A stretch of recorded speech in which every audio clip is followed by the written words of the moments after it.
Hay historias que el tiempo se niega a olvidar, heridas abiertas en el mapa de la historia. A finales del siglo XVI, en la isla de Roanoke, se escribió el primer gran enigma de América. 117 colonos ingleses, buscando un nuevo comienzo, establecieron un hogar. Nació un bebé, Virginia Dare, un frágil símbolo de futuro. Su gobernador y abuelo, John White, partió a Inglaterra por suministros, prometiendo un regreso que la guerra y el destino retrasarían 3 agónicos años. Imaginen la escena a su vuelta. El silencio. Un asentamiento fantasma donde las casas no fueron quemadas, sino cuidadosamente desmontadas. No había rastro de violencia, ni una sola tumba. Era una desaparición limpia, imposible, casi quirúrgica. La leyenda de la colonia perdida nació de ese silencio. Pero no era un silencio absoluto. Había un eco. Una sola palabra tallada en un poste, desafiando al tiempo. Croatoan. No es solo una palabra. Es el punto de partida de todas las teorías. La firma de un atacante. Una pista hacia un refugio. Durante más de 400 años, esta palabra ha sido el centro del misterio. Pero para resolverlo, no basta con mirar la leyenda. Hay que deconstruirla, pieza por pieza, con las herramientas del presente. Hay que escuchar lo que nos dicen los árboles, los mapas ocultos y los fragmentos de cerámica desenterrados. Y es precisamente esa investigación, ese viaje a través de las pistas, lo que estamos a punto de comenzar. Así que tomen asiento, porque la inmersión en la verdadera historia de Roanoke empieza ahora.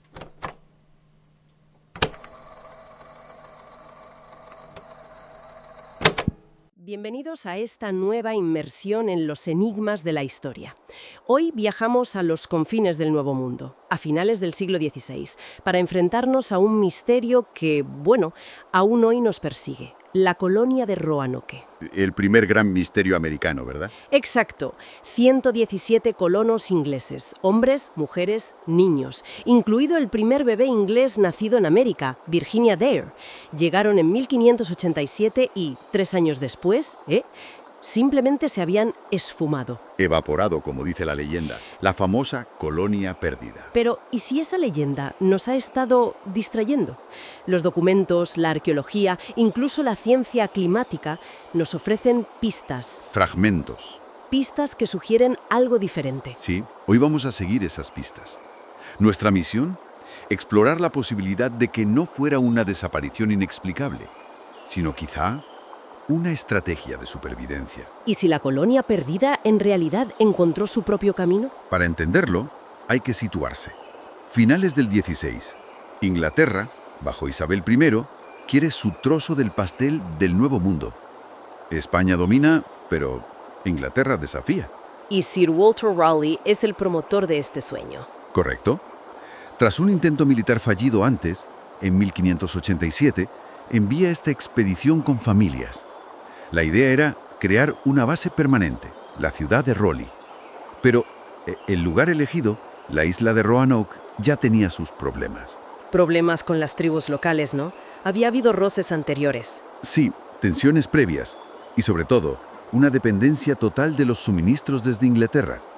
Por eso, el gobernador John White, que además era el abuelo de Virginia Dare, vuelve a Inglaterra ese mismo año. Necesitaba ayuda, recursos urgentemente. Pero el destino tenía otros planes. Vaya que sí.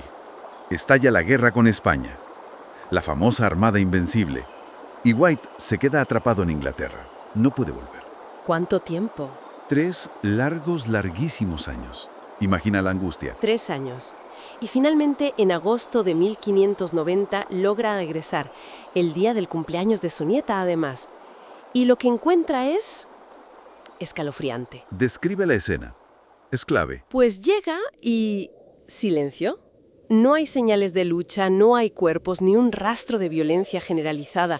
El asentamiento no está arrasado, pero tampoco esté como lo dejó. ¿Qué ha cambiado? Las casas parecen haber sido desmontadas, cuidadosamente, como si se hubieran llevado la madera. Y muy importante, hay una nueva estructura defensiva, una empalizada robusta, rodeando el lugar donde estuvieron las casas. Construida después de que White se fuera. Eso es significativo. Desde luego. Y entonces, la pista más famosa. Grabada en uno de los postes principales de esa empalizada, una palabra. Croatoan. Solo eso. Croatoan. Bueno, y en un árbol cercano, las letras CRO, como si hubieran empezado a tallar y no hubieran terminado, o quisieran reforzar el mensaje. Y falta algo crucial que habían acordado. Sí, habían pactado que si se veían forzados a irse por peligro, dejarían tallada una cruz de Malta junto al nombre del destino. Pero no hay cruz de Malta. No, ni rastro de ella. Entonces, ¿qué nos dice todo esto? Una empalizada nueva, casas desmontadas, un nombre tallado sin señal de peligro. A ver, si unes las piezas, la empalizada sugiere que se quedaron allí un tiempo considerable después de que White se fuera, y que se sentían amenazados por quien fuera. No fue una huida inmediata. Vale, se quedaron y se defendieron. Exacto. Y el desmontaje de las casas, junto con la ausencia de la cruz, eso sugiere fuertemente que la partida fue voluntaria, organizada. No una masacre, no una evacuación caótica bajo ataque. Una mudanza planificada. Eso parece. Y el destino, Croatoan, no es un nombre al azar. Es el nombre de la isla vecina, hoy conocida como Hatteras. ¿Y qué había en Hatteras? Pues era el hogar de los indios croatán, una tribu con la que los ingleses habían tenido relaciones relativamente amistosas. De hecho, Manteo, uno de los nativos que viajó a Inglaterra y fue bautizado, era croatán. Eran aliados. O sea, la palabra tallada era básicamente una nota diciendo nos hemos ido con nuestros amigos a Hatteras. Es la interpretación más directa y lógica, ¿sí? Hemos ido a Croatoan. Era su plan B más obvio. Pero si era el plan, y White se retrasó 3 años. ¿Por qué se fueron justo en ese periodo? ¿Qué les empujó finalmente a ejecutar ese plan B? Aquí entra en juego un factor que desconocíamos hasta hace relativamente poco. La ciencia. La ciencia, en un misterio del siglo XVI. Sí, la dendrocronología, el estudio de los anillos de los árboles. Han analizado cipreses muy antiguos de la zona. Y los anillos no mienten. ¿Y qué dicen? Dicen que entre 1587 y 1589, justo los años en que los colonos estuvieron solos y esperando a White, la región sufrió la peor sequía en 800 años. 800 años. Eso es tremendo. Imagínate, una sequía extrema. Las cosechas de los colonos, que ya eran precarias, debieron fracasar estrepitosamente. Pero no solo las suyas, también las de las tribus nativas de la zona. Claro, afectaría a todos. Y eso significa hambre.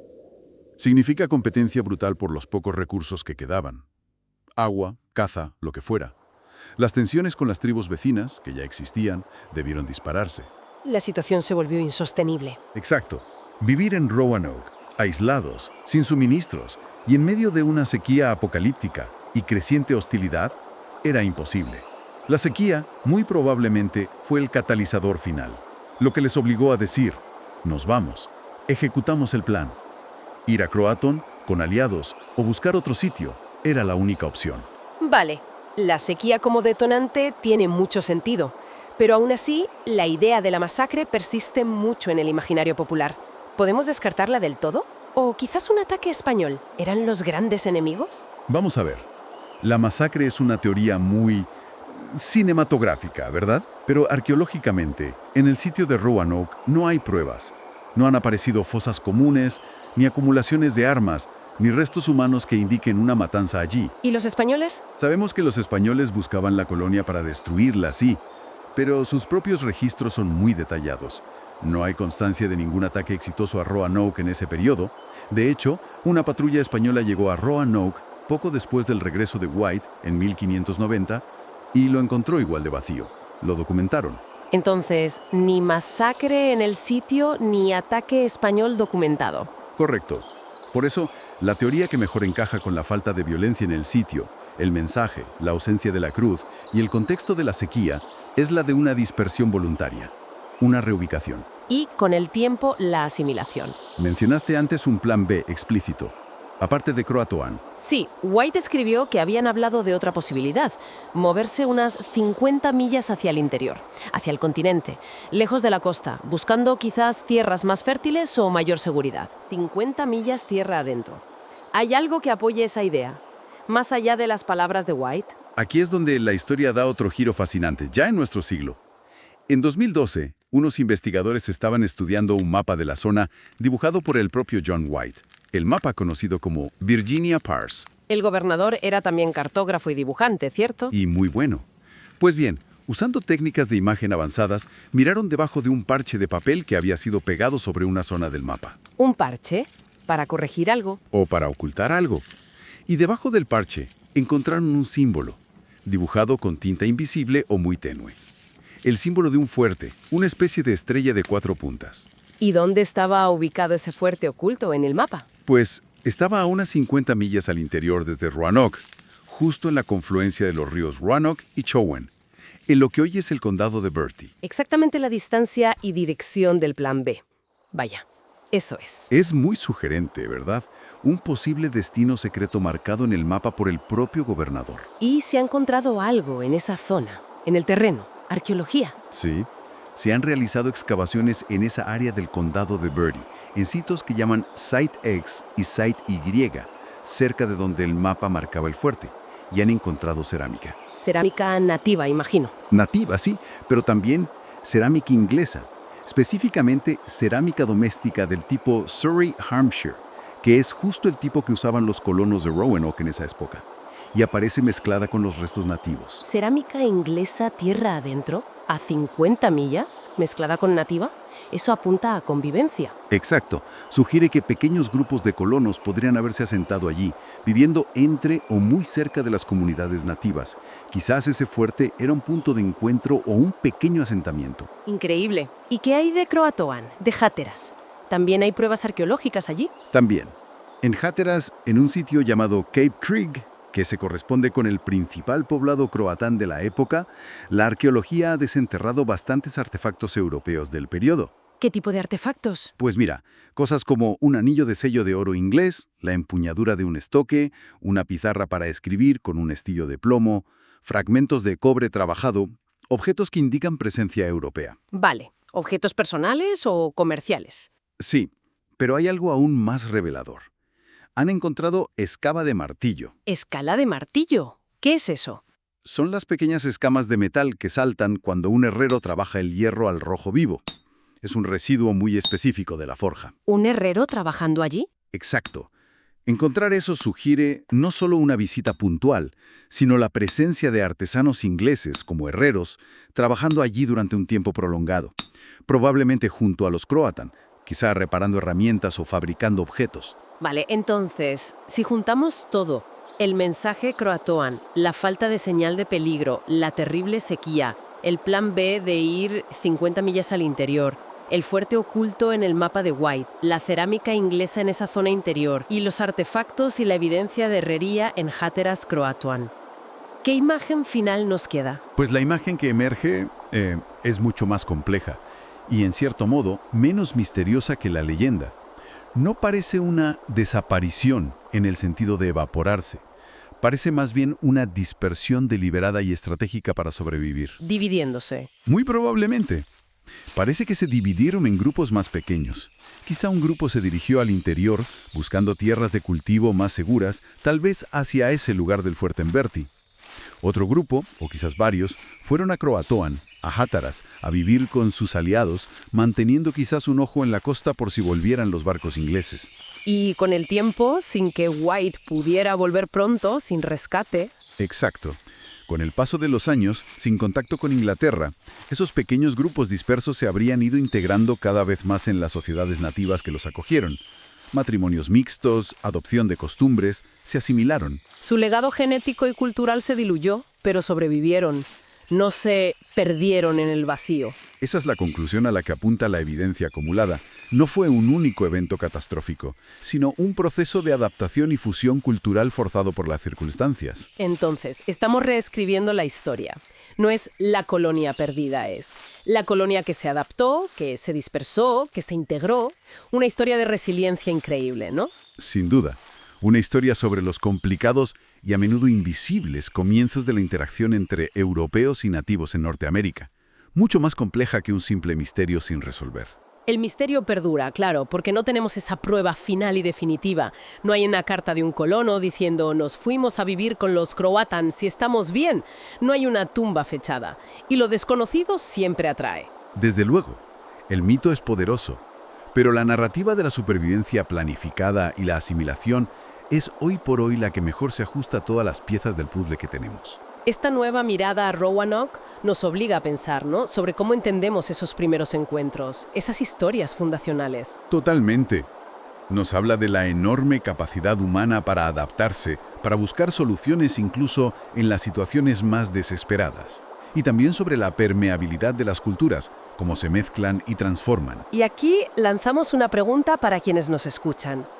¿Cuántas otras historias de pueblos perdidos o civilizaciones desaparecidas podrían ser en realidad algo parecido?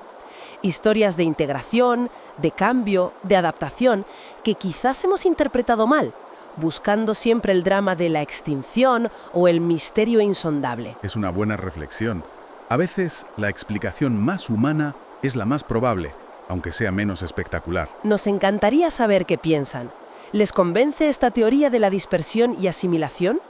¿Qué pieza de evidencia les parece más fuerte? ¿O siguen creyendo en otras posibilidades? Dejen sus teorías, sus ideas en los comentarios. Queremos leerles. Y si esta exploración del enigma de Roanoke les ha resultado interesante, si les ha picado la curiosidad, pues les animamos a darle a me gusta, a suscribirse al canal para no perderse futuras inmersiones en la historia y sus misterios. No olviden activar la campana de notificaciones también. Eso. Ha sido fascinante volver a Roanoke, ¿verdad? Intentar escuchar lo que las pistas nos susurran después de tanto tiempo. Siempre lo es.